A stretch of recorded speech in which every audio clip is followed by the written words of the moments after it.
outside of their particular hat. I myself am a scientist too. I studied inorganic chemistry. I worked at Procter & Gamble and a number of other companies before coming here to the New Brunswick Innovation Foundation as the Director of Research. So without further ado, I'm going to let each of the panelists introduce themselves, and beginning in the order in which they responded to my emails, we're going to start with Andrian Rakoff. Andrian, over to you. All right, so thank you for the introduction, Laura. I'm going to kick this off just by kind of giving you a sense of how I ended up where I'm at currently today. So it all started back with an undergraduate degree in chemistry, and one of the kind of pivotal moments during that degree for me deciding to go to graduate school was I had an opportunity to do an honors project during one of the summers. I had a great experience, and that really inspired me to pursue graduate school. I knew at that point that research was something I was passionate about, and I wanted to kind of take it to the next level. And continued with a doctorate in chemistry, specifically analytical chemistry. And towards the end of my thesis, even though I still enjoyed research, I knew that at that point in my life, I wanted to explore something outside of academia. And I made a strategic decision. I did go for a postdoc, but I made sure that the supervisor that I selected knew beforehand that I was interested in transitioning into industry or government. And I had a wonderful supervisor, very supportive of that. And we kind of made that happen. So there's a number of different, I guess, industrial postdoc opportunities that exist out there. And we were actually able to partner with my current employer, RPC, on a collaborative research project. And that gave me exposure to kind of the government research / industry setting. And it was something I really enjoyed. And actually halfway through the collaborative research project, I ended up with an offer of employment, which I happily accepted. And that was a great way for me to get my foot in the door and also kind of get a sense of, okay, what is the setting in which I really enjoy doing research? And that's kind of how I ended up as a research scientist at RPC. So now just to give you a little bit about what RPC is. So RPC is a provincial crown corporation. So we are part of the government, and we are structured as a not-for-profit organization. And our mandate, which actually was given to us back in the 1960s through the Research and Productivity Council Act, was that we were kind of created to support the economic development of the province through by acting as a resource for science, technology, engineering, and being able to help drive innovation in the province and beyond. And so really, RPC is kind of a hodgepodge of different business units, from engineering through to chemistry, through to biology. And I work in the research development team. And one of the areas of research that I think has been pretty exciting for me, and it's something that I wasn't involved with before I started my role, is looking at cannabis smoke and cannabis vapor, and looking at the constituents that are in there. So now really with the full legalization of cannabis in Canada, and with a variety of different products and ways in which you can consume them, there's more and more questions, particularly with inhaled cannabis products, as to, hey, what's in these products, in terms of the cannabinoids that you're getting, the terpenes, and also from a safety perspective, are there certain contaminants in there, whether it's mycotoxins or other volatile organic compounds, and if they are present, how much of them are present, and that being able to answer some of those questions can lead to developing potentially safer products for whether it's recreational users or people who use cannabis for medical purposes. So that is just a little bit of a snapshot of what I'm involved in. And again, as Laura mentioned, and as you're probably going to discover fairly quickly, we don't all necessarily fit into one specific mold. So I am wearing the government hat, but I am across the street from the University of New Brunswick. I do have an honorary research associate appointment there. So I'm kind of, I have my toes dipped in multiple areas and maintaining connections. And so, when you think about the context or in the environment in which you do research, it's not necessarily cut and dry. So really it's about finding, a workplace where you feel motivated and you enjoy the work that you do. And certainly from there, if you want to branch out and have connections with government or industry or academia, then that's certainly something that's still very much possible. So I'm going to leave it at that for now. Yeah, well put. Next, I'd like to pass it over to Ed. Hi, my name is Ed. I'm at UNB. I am the current Director of Programs and Innovation at the Marine Additive Manufacturing Center of Excellence. I put up a map here of where I'm from. It's a little town of 1,000 people called Minden, Ontario, in Algonquin region, or Muskoka, if anyone's familiar with around there. Small little town. I like going back home to visit. It's cottage country, but I can't do that right now, unfortunately. And I went to university at Waterloo. I went there because it was one of the more renowned universities in Ontario, I guess, that wasn't too far away for engineering. I'm glad I went there. I was there for 10 years. I did an undergraduate degree and a PhD. And then I wasn't sure what I was going to do when I was finished. I was having basically the same questions you might be having now. And what do you want to do after you're done? Do you want to stay in research, or do you want to go into industry, or do you want to... I didn't really realize that there were so many options in industrial research. I thought academic research was one of the only options if you wanted to stay in research. So I was fortunate, and I applied for a scholarship to come to UNB, be part of this Marine Additive Manufacturing Center. And then because of the position and the award that I won, there was some news put out about what I was doing, and they took one of the things that I said and kind of warped it. And this is one of the news headlines I thought was kind of funny, where they said, New Brunswick researcher to study the possibility of thought-powered 3D printing. So I had a lot of questions about that, which is not exactly what I do research in, but I guess it could be construed that way, kind of. So I'll talk next about sort of what I did at Waterloo. Can I control the slides? Oh, okay. So at Waterloo, my thesis was all crystal plasticity. So it's not quite chemistry, it's not quite physics, somewhere in between. And it's basically understanding the structure of metals, specifically with automotive, because our automotive partner for our research was General Motors. And they wanted to understand warm formability of aluminum alloys at high temperatures. And my research was developing constitutive models, which is just relating stress and strain within these materials to be able to predict how the material is actually warping on a micro scale, so that we could use this information to do microstructure engineering and change our processing of the actual sheet metals so that we could get better formability out of them, so we could operate them at higher temperature, and so they would have better performance once they were formed, and we could put them into finite element simulations to see how that would perform in, for example, say a crash worthiness test.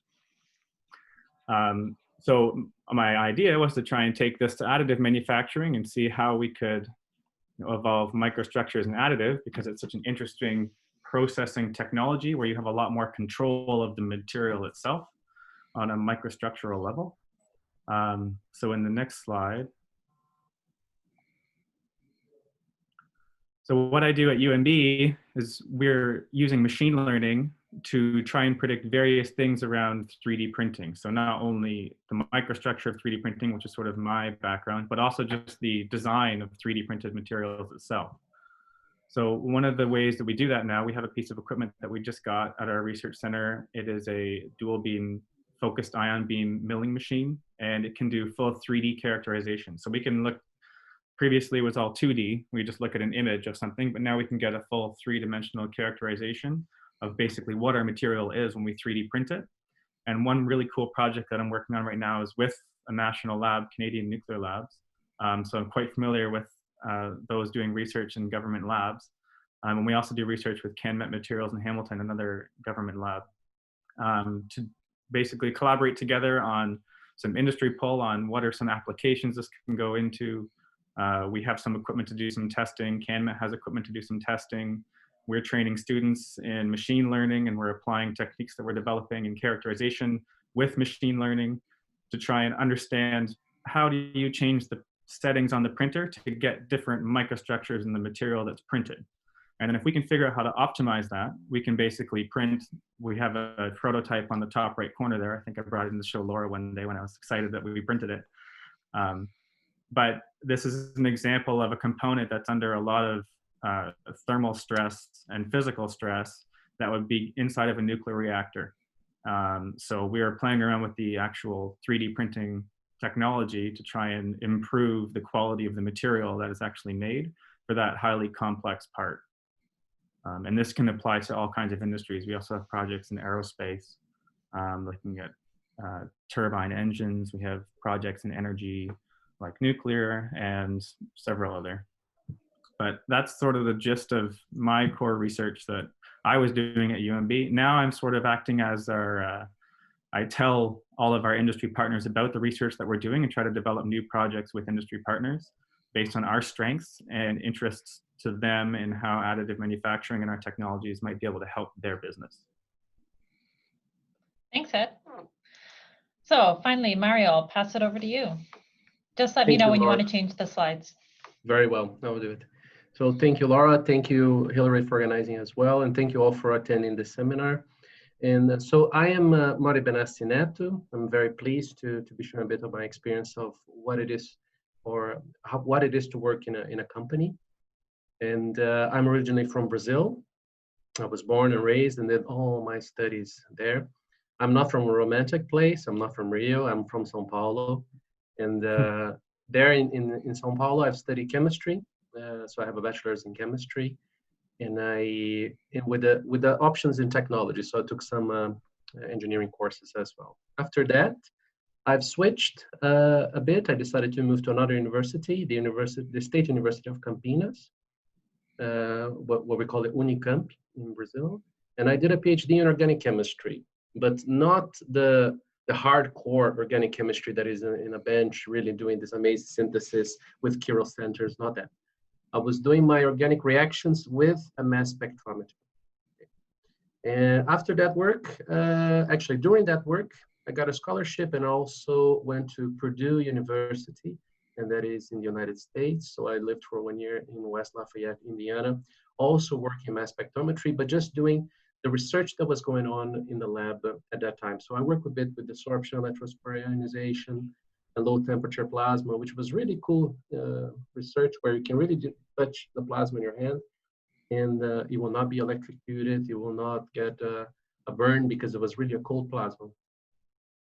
After I finished my PhD, I went to Purdue, I came back to Brazil, finished my PhD, and I said, I really want to continue doing research. And at the time, I got an award from the International Mass Spectrometry Foundation. So I went to present my work in Germany during the International Mass Spec conference that was that year in Bremen. In Bremen is really the world capital of mass spectrometry, where they have two big companies in mass spec there. And I thought maybe I should come to Germany to do a postdoc. So that's what I did. I went to the Justus Liebig University, and that is in Gießen. And Gießen is in the state of Hessen. And one of the big cities in Hessen is Frankfurt. So Frankfurt was around 45 minutes from where I used to live. Okay. We can move on, Laura, to the next slide. So just to give a little highlight of what I did during my PhD, this is a very emblematic publication of my work, my PhD thesis. And it's really doing reactions to try to understand if I could absolutely distinguish a constitutional isomers. So we use a mass spectrometer, as I said. So I was doing all the reactions with this instrument. And this was a unique capability in the world. And it was the last one mass spec pentaquadrupole in the world working. So I was doing, taking a specific ion, a specific compound, generate an ion in the ion source, and then I react it with a neutral molecule in one of the quadrupoles. And then I generated ions as well. So really was ion molecule reaction. So the ions generated ions as products, and I was studying those ions. And we got to a point where we could really find products that would tell what kind of isomers the original compound was. And we published a bunch of papers. You may find in literature. Moving to the next one, Laura. So where do I work? I work for Procter & Gamble. Some of you might know it. Below here on the slide, you might find some of the examples of the products sold worldwide. And it's really a global rich consumer goods company, right? So I'm a senior scientist there. I've been working for P&G for the past 7 years. And I've been working as an analytical chemist. More specifically, I'm an industrial mass spectrometrist. Okay? And I started in P&G as a postdoc as well, as industrial postdoc.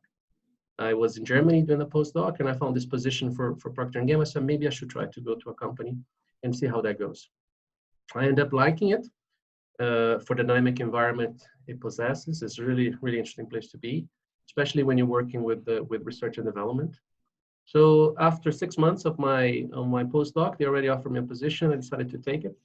And it was really to run and be responsible for the mass spectrometry capability of P&G. Okay. We can move on to the next slide, Laura. So, and what do I do specifically? So I'm responsible for what is known as the European mass spectrometry capability of P&G. You have 4 other capabilities in the world. We have the one sitting in Cincinnati, that's where the headquarters of P&G is. But we also in Beijing and Singapore, and I'm the one responsible for the region of Europe. Means I have to provide support for the main business that goes on here in Brussels, which is in fabric home care business. So out of Brussels is developed, I don't know if you ever used the Tide Pods, also a Tide Ariel, which is the European name of some of these liquid detergents that you use to wash your clothes. Also Dawn, as it's called in the US, I'm not sure if the same name in Canada, but here in Europe it's called Draft. So we work in the development of some of these products, okay? And what I'm responsible for. So we need to manage the workload. That's a biggie. That's really one of the most important tasks that I have to do. And what does that entail? So I need to do a lot of priority calling. That means there's a lot of relationship management. So we have multiple groups around me that does the development of the product. And all of them, at some point in time, they have an issue they need to solve, okay? We created this product, a color change. We are putting this active that needs to deposit on fabric. Is it really depositing on fabric? Can you tell us it is and how much? So when all these requests come in, we need to sort of manage how to handle it, because we also limit the number of people in the capability as well. So we need to assess what is the first one that we need to do, which one is the highest consumer impact, or which is the one that we can do it fast so that we can go into the most important thing. So we do a lot of that. Yeah?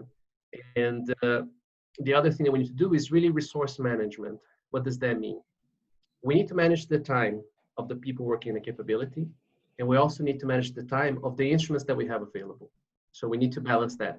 So if you have somebody that is working on a certain fatty acid analysis in the instrument, can that person at the same time take care of another fatty acid analysis for another person on an instrument? We need to balance that a lot. The other thing that we do is we need to manage capital investment. So we need to decide what we buy next, for what, and is that really important for the business? And we come to these questions quite often, okay? And I still need to work a lot in the lab, okay? So really, I would say that 60% of my time really needs to be spent in the lab, and the rest, 40%, I need to do the rest, okay? So what is the work that I'm really proud of? My PhD is something I'm really proud of. There are many publications that came out of that in diverse fields, including the disruption electrospray, the absolute assignment of constitutional isomers, and also the LTP. But in P&G, the thing I'm really proud of is that we modernized the capability. So when I arrived, we had old instruments, and it took a few years for us to be able to completely renew it. And that is difficult to do, especially despite the fact that we have businesses that are billion-dollar brands. You still need to go through a lot of hoops to make sure that you secure capital. So we're able to get a triple quad. For those of you who know mass spec, triple quadruple is really the state of the art for you to do quantitation. We got an instrument called quadruple trap, which is also a very interesting instrument to have. And a time of flight, which is an instrument that can do high resolution. Basically, you can tell if a compound has the mass 100,0001 from 100,0002, right? Why is that important? It's because with this kind of precise analysis, you can really tell the molecular composition of a specific molecule. Mario, I'm going to have to cut you off pretty soon. I know you like talking Very about well. these instruments. So, but one of the things I'm really proud of is this one here that is in the slide, which is with these techniques, we were able to unveil a specific mechanism that was leading to the loss of performance in one of our products. And due to confidentiality, I cannot go into the details. But what was happening basically is that we put an ingredient, and that ingredient was reacting with another one. And these two that were supposed to act on stains, they were not. So with mass spec, we developed a method to track that. And once the formulators understood what we saw, they were able to go back, rebalance the formulation, and we fixed the problem. And all that started with a single spectrum seeing a signal that was not supposed to be there. That's it. Thank you. Thanks, Mario. As you can see, we've got a bunch of underachievers on this panel, but try to make of it what we can. So let me start in then with some of the questions to really get at the heart of this issue on how to choose a research career. My first question for the panelists is really about the research process itself and their place of work. How are projects chosen? How are resources allocated? And then how are the results shared? Mario, I think you already went into that into your slides pretty well. So Andrea, I'd like you to explain a little bit how this works at RPC. Absolutely. So RPC really at its core is, we're a service provider. We're here to help industry and other branches of government and even academia help with their research and technological and engineering needs. And so for us, I would say almost 99% of the research that I'm involved in is all client driven. So we have clients in industry and government and so forth that come to us with a specific problem and they say, hey, look, can you help with this? And so first thing that we do on our end is figure out, okay, well, do we have the right resources and do we think we have the capabilities to take this work on? And so we draft a proposal of how we would go about trying to solve this research problem. And then in that, we would also specify what our required kind of budget is for that. And that's kind of to cover our time. And again, we operate as a fee-for-service organization. So the money that we charge clients is to make sure that our employees can get fed at the end of the day and that we can keep our lights on. So essentially being a very kind of client-driven type of a process, we put the proposals together, we budget for everything, and if the client is happy with what the plan looks like, it's a go, and then we have at it. We try and help them solve their research question, and the majority of the time, what ends up happening with the results is that the client owns the results. Any intellectual property that may or may not come out of it, again, goes to the client, and it's at their discretion to decide how they want to use that data, whether they want to use it for, internally for their business, or if they want to share their results publicly, that's really ultimately up to them. But again, our role is to be there to support the needs of our various clients, and that's kind of how research happens at RPC. So it's very dynamic. Almost every day you get very different, interesting requests coming in, and I really love that part of it. Is that no day is ever the same because there's always something new popping through the door. Ed, what about in your research group? There's sort of two ways that you can approach trying to decide research projects in academia, and I've been involved with both of them, but probably the most common one, especially for new faculty, is to look for funding through government research grants. You develop a research program that you want to build, and you write proposals. You spend a lot of your first few years as a faculty member writing proposals to get grants so you can get research money to hire students, postdocs, conduct research. Then you start to slowly build a program with some findings. You take those findings, apply for more proposals, and then eventually you can take your research to industry and say, hey, we're doing this phenomenal stuff. We think you might be interested in this. More recently, there's been a lot of push from funding agencies and government to have, like, there's incentives in place now to have industry be part of your research from the beginning. So how we built our center was we had this idea around additive manufacturing and what it could do. And we approached companies like Irving Shipbuilding, and said, we think this technology is really important to your industry, and we want to develop a research project with you. So that's basically what we did. And then from that, we took our partnership with an industry partner and then applied for government government matching, basically, for what industry is putting in. And that built our research project even bigger than it could have been without that industry partner. So there's a lot of incentives to work directly with industry now, which is good and bad. I think it's good because there's an immediate impact to your research. But it's bad in my mind sometimes because it can tend to make your research a little short-sighted, in that industry really wants something that's quick or something that they can commercialize in a relatively short time frame. And some research really does take a long time, and it's difficult to find industry partners to fund those long-term projects.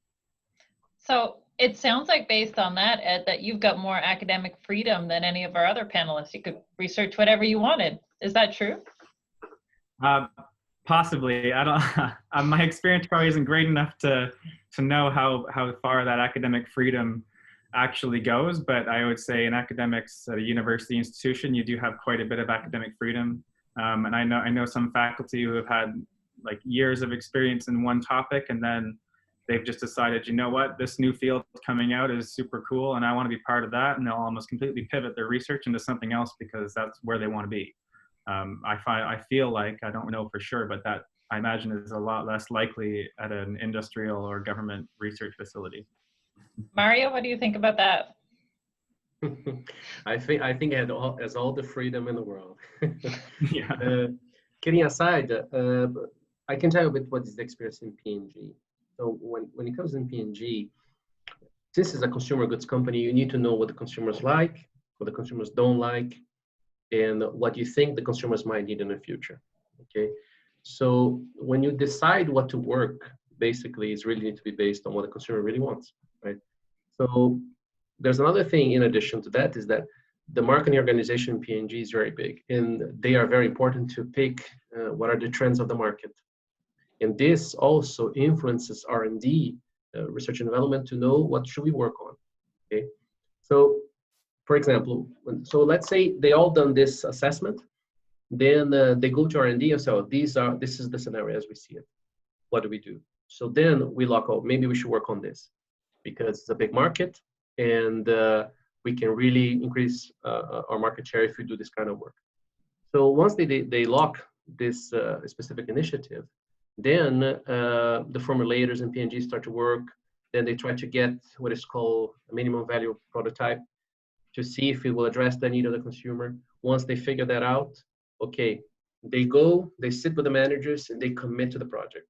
And once they commit to the project, they start really to think, okay, how do we make this product go into all the plants that we have in P&G, and where do we start to sell them?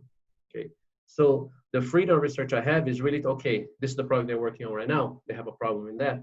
Okay, this is what I need to try to help them to get this product as fast as possible to the market. But you know, when you're working in the R&D, especially in a big company like this, they are sometimes thinking of products 5 years in the future, 10 years in the future, and someone's even sometimes 20 years in the future. Adrian, anything to add?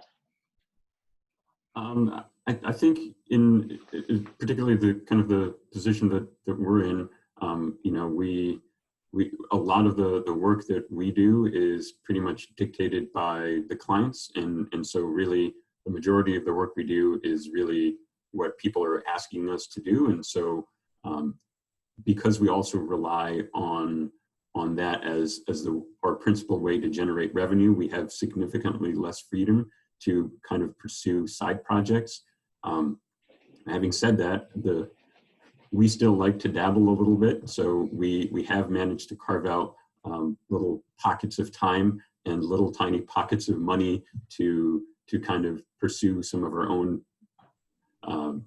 internal research projects that we think are of value. But certainly we don't have the significant resources to invest to put towards that. But it's still something that we try and do. Maybe staying with you, Andrian, my next question is about work-life balance. Now, Mario's under pressure to increase shareholder value. Ed's got to write these grants while at the same time balancing teaching and other workloads. It sounds like you've got the best work-life balance of any of them. What do you think about that? I think, you know, with any workplace, I don't want to necessarily generalize too much, but particularly, you know, it's going to depend on whatever organization or place that you work on the general work culture. I mean, for us, because we're doing a lot of work for clients, some of the clients expect quick turnaround times on research projects, which again, as Ed mentioned, you know, sometimes those timelines can be somewhat unrealistic, and we have to do some expectation management and just say, hey, look, you know, we can't do it in a week. We need 3 months or 6 months, and just try and rebalance the way that people think about that. And so I think from a work-life balance perspective, you know, there's moments where we do have that stress because clients are kind of, they have expectations on their end, and we have deadlines sometimes to meet. And so things can get a little hectic sometimes, but also in general, you know, we as an organization as a whole, you know, we work hard, but we also recognize that, you know, it's important to take time off. It's important to, you know, unwind, because, you know, if you need to take care of yourself so that you can come to work and you know, continue to have fun and kind of do well at what you do. So I think overall, even though there's moments of times of stress, on the whole, I think there's a pretty good balance. And again, I don't want to say that applies to all government, but you know, I found that to be the case at the organization that I'm at. Ed, how's the work-life balance over at your end?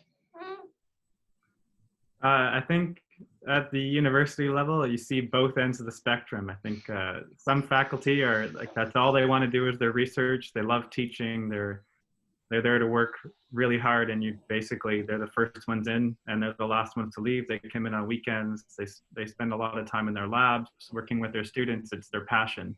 Those are really good researchers to have in your institution. And then on the other end, if you do want to have a pretty balanced work-life sort of career, you can also do that in academics, where it's, you know, UNV especially, classes are pretty light in the summer. So if you want to focus more on just doing your research in the summer because you don't have to teach, that's nice. You tend to have a bit more time. Your hours are more flexible, I would say. So I know there's a lot of faculty, especially once they've established their research program and aren't spending as much time writing proposals and hiring students and managing students. They sort of built up a program that kind of runs itself. And they've got experience with teaching their core courses, so they don't have to continuously develop their courses as much as when they're starting.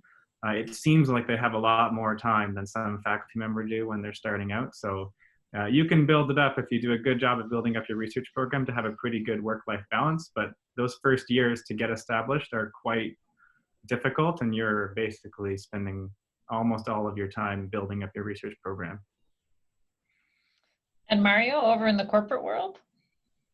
Look, it's really up to you. So let me tell you what was the experience when I was in grad school. In grad school, I was coming Saturdays and Sundays. And when I started to work for a company and I was working from home Saturdays and Sundays, pretty fast you start to feel really, really tired. So you really need to find what is your balance. The thing I notice is that there are times where I really need to do very long hours to address specific needs that will come and then it will go. And there are times where I can slow down and just keep my hours, right? So it really, really depends on the time. It really depends on how many requests you come in, and really your drive as well to make sure that you have time to unwind. Okay? And I noticed that when I was in academia, things progress a little bit more slow. At least that was my experience. When you are in a company, you have a lot of things going on. Okay? And you really need to be able to balance that. And things will progress so fast that at the end of the week, you really feel really tired. So it's important to take your time to rest as well. Yeah, well said. There's a lot of individual choice in any of these fields in terms of how much you want to put into it. So maybe staying with Mario then, you spoke a little bit about some of your work with P&G products, improving the stain treatment. I mean, that's real world impact right there. You can go out on the shelf and buy the product that you helped to formulate. In industry, do you get more impact than in any of these other fields? What do you think? I cannot really say that. I think what Ed does and what Adrian does really has clear impact. What I can say is that when I work in an industry, it's very measurable. You see the impact on your work because you know how many consumers are actually taking the product you develop. So for us, it's really easy to assess, right? To just go and say, oh, how much did we sold of this product? Okay, if it's good or if it's bad. Okay, how many of them kept using it, right? Because that's also important. They can buy once, not like it, and never buy it again. So for me, really, we say that it impacts directly the world, and it impacts directly the consumer. So I can see it super easy when I'm done analysis. Oh, this product went to the market, it's selling super well. So well, I can really claim, oh, I had a hand on that as well. Yep, that's true. Ed, do you want to add what kind of impacts you feel you get in your work? I think the biggest impacts that I think a university institution has is in the researchers that it produces. So all of us here came from a university research facility, center, program, and went on to make impact in whatever it is that we're doing now. A lot of technologies, innovations that we see, I'm familiar with the ones in Canada, were developed at government research labs or in industry compared to the number of innovations developed at universities. A lot of times they go hand in hand, they're working together. But government and industry are huge drivers for innovation and new technologies. And university centers are, like, I would say that one of their primary objectives is to train researchers, train students, and train those engineers, scientists of tomorrow, basically. And I say that would be our biggest impact. You see researchers from the 1990s, a graduate from Waterloo, I believe, was recently won a Nobel Prize, but it was the recognition for that research was received more than 20 years later. So the impact from universities is more so in the people that it generates, I would say, more than the actual research that it generates. That's a very philanthropic attitude. Andrea, what about on your side? So again, I think we kind of, for many of our clients, we're kind of the elves that work behind the scenes, and sometimes it's kind of nice because we do, you know, end up seeing either products or services or other things that end up becoming available to the general public, and we can kind of trace that back to some of the work that we had a hand in, you know, helping out with, and so it's nice that we do end up seeing some of that trickle effect. You know, it's like, oh yeah, we worked on this piece and that fit in with this bigger picture, and so it's kind of nice to see that, you know, at least in the short time scale, compared to what Ed was describing, you know, in the academic setting, it might be decades before the human resources really may show the big impact, but at least, you know, where I work, on a shorter time scale, we can see the impacts of our work, and I have to say that it is it's a very nice motivator to be able to see that kind of, you know, the effect that you have. So yeah. Thanks.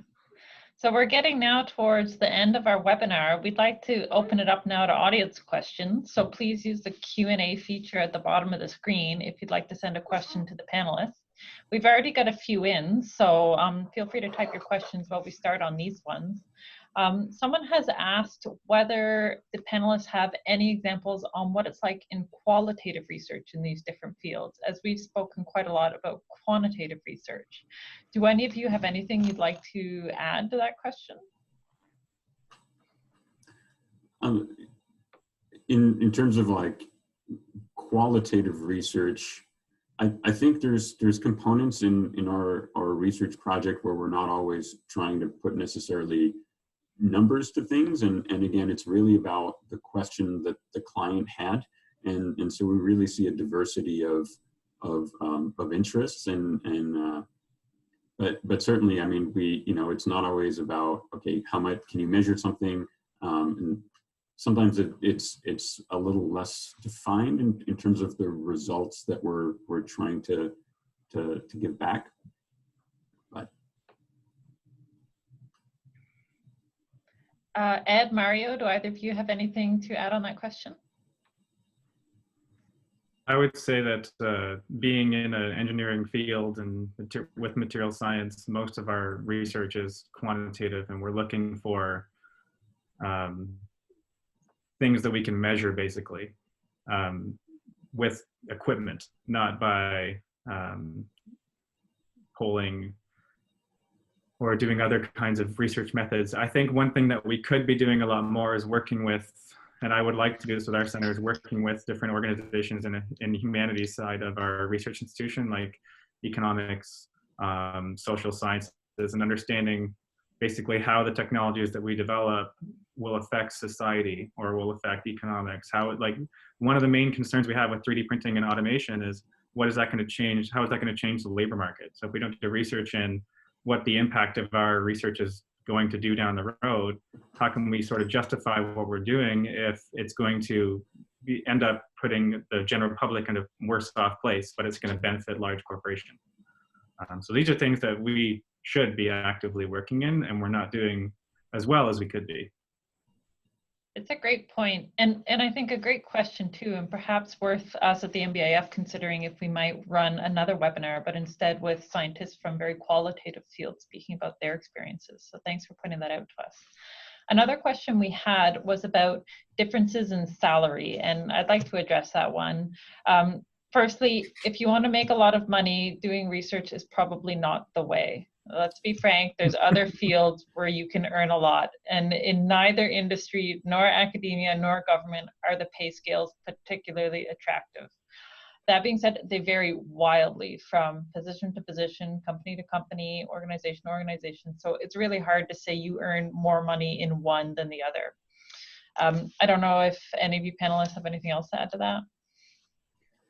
I would just add that if you want to look up salaries for researchers at any public university in Canada, they're all publicly available. They have to be disclosed. So you could look up any type of research position. Some universities, they actually post the salary that an individual researcher claimed for a given year. And so you can look that up if you're interested in what it is to pay, or what it pays to work at different universities in Canada. That's a great point. I do a quick addendum to the answer of Ed. So in a company, when I started at least working for BNG, I was, as a postdoc, I was earning less than my postdoc in Germany. So I was really interested in the research itself. When you go into the career track, then that's a different game, right? You don't start earning a lot, but as you progress in a career, you start to earn more money. And but it's a marathon, right? It's not a sprint. So it might take many years for you to get to the salary level that you think you want early on. The other thing that you have working in a company, you have some benefits that I only realized when I started. So for instance, depending on the company, you can have your shares, your stock options, and the bonus at the end of the year. So in the market I am, which is in Belgium, companies offer all different kinds of benefits. So for instance, other companies here in Belgium offer a company car. Don't know how is the policy in Canada, but one of the major things that some people decide to work on is they will have a company car. So it really depends on what you want. But early on, unless you're working in programming in IT, I find it very difficult for you to start with a really, really high. Okay, in the interest of time, I'm going to try to get through another question or two from the audience. We've got lots. This is a good question. What percentage of your time would you say you spend in the lab versus other types of work, like administrative tasks or management? Maybe if you can each speak to that in your experience. Andrian, do you want to start? Absolutely. So up until about 6 months ago, I was probably spending about 70% of my time in the lab, and we've expanded the team a little bit. And so I'm spending less time in the lab now, maybe about 50% of my time in the lab, and the other 50% interacting with clients, helping put proposals together, putting reports together, and so my workload has shifted a little bit in terms of what I do, but I still love getting to the lab and being able to continue doing research hands-on. Thanks. Ed, what about for you? Can you repeat the question again? What percentage of your time do you spend in the lab versus doing other tasks like administration or management? So when I was doing my PhD and at the beginning of my postdoc, I would say almost all of my time was spent in the lab doing research. As postdoc, you're getting a little bit more responsibility managing some graduate students and helping them with their projects. Once you are a faculty member, I mean, you are spending a lot of time in the lab, but then you're also trying to find the time that you felt you didn't have before, but you have the same amount of time you had before, and then you're trying to do your administrative work. I think that's, in an academic setting, there's a lot of administrative work that falls on the responsibility of the faculty member, and that can take away from the time that they really want to be spending working with students or working in their research labs. But I would say when you're starting out your career in academics, it does seem like you're going to be spending a lot of time actually doing research, working with students. And it does change once you become a faculty member, but I mean, you are still spending a lot of time doing your research. So I'd say maybe in grad school, maybe 90%, grad school, 90% research and 10% or other things. And then when you're a faculty member, maybe it splits to 50-50 for a while and then slowly moves back towards the higher level research. Thanks for that. Mario, what about at P&G? Yes, so when you start early in your career, most of the time you spend is in the lab, at least for the role that I have. So as you start to grow in your career and you start to have a team to work with, the percentage of the time you are in lab starts to reduce, okay? So today, I range between 50-60% of my time that I still need to be in the lab. But it's not like every week is the same. There are weeks that I have to spend the whole week in the lab to get something done. And that causes a disaster to the administrative work. So then you need a week or two to catch up to the time you spend in the lab. So it depends, okay? But it depends on the role. So we have, as you know, Laura, when you're working with us in P&G, you know that there are some people as well that are on the same level that I am that never go to the lab. That they spend the whole time doing administrative work, which is what required for them to do that, and it keeps them very busy. But when you are in the type of role that I have, which is analytical in owner form capability, you still need to be able to be in the lab for a considerable amount of your time. Thanks for that. I think we've only got time for one more question, unfortunately, but there's a lot of good ones in here, and this is making us think about whether we can offer at the NBIF more sessions in the future to address some of these. For the last question, it's whether you've ever felt that you wanted to switch from research to something else. And I just want to speak to that one briefly because that's been my experience. I was a researcher for 10 years. I worked in industry, same kind of role that Mario is doing now, and I don't do research anymore. So I switched to a research administration type role. So what I do now is I help other researchers get their work done. I talk with them about their projects, we help them find funding, and we help them manage their project requests. So we're the people who approve and decline the kind of grants that Ed was talking about.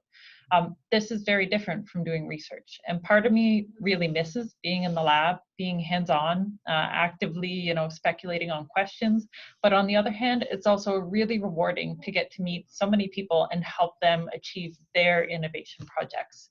So that's been my experience with switching from research.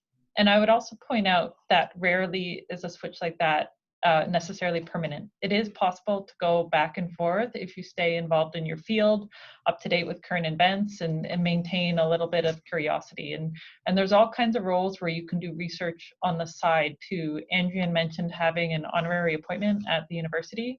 Those kind of things are usually well available if you've already got some research background and experience and you want to dabble a little bit in your spare time. I wonder if any of you want to add to that? Absolutely. So it's when you work in a company environment, of course, you really need to address what's the business need, and sometimes those are aggressive times that you need to put against specific project. And sometimes I do miss having more time to think about the greater questions, let's say, and even in mass spec. So what mass spec is not able to do right now that we might be able to do in the academic environment, you're able to ponder more and think more, how can we address that, and even try to make a joint projects with other people for you to be able to address the specific questions. So sometimes we do miss the possibility to go and then let's think about the big things.